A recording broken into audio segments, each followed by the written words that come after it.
سلام خدمت تمام شما عزیزان، فراماس کاپو هستم و گزارش اخبار WWE در خدمت شما عزیزان هستم.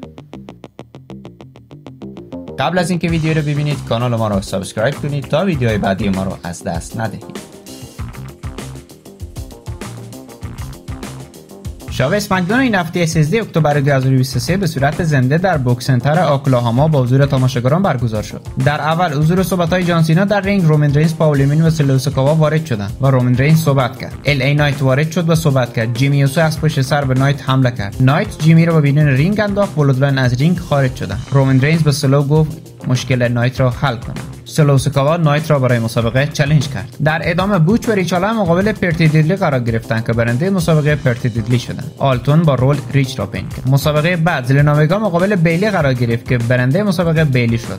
بعد از مسابقه زلینا رو زدن. شارلوت فلر به کمک زلینا آمد و بیلی و ایوا از رینگ خارج شدند.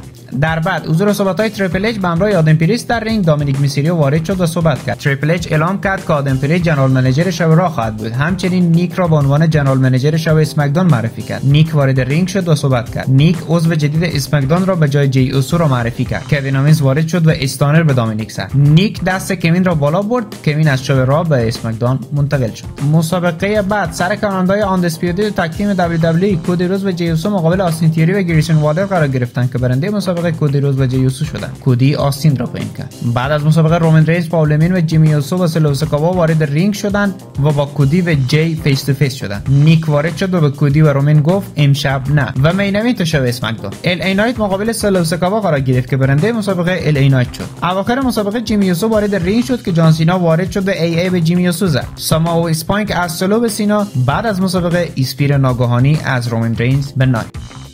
مرسی از اینکه ویدیو را تماشا کردید. برای اینکه ویدیو بعدی ما را از دست ندهید حتما کانال دارک هاوس رو سابسکرایب کنید. دمتون گرم.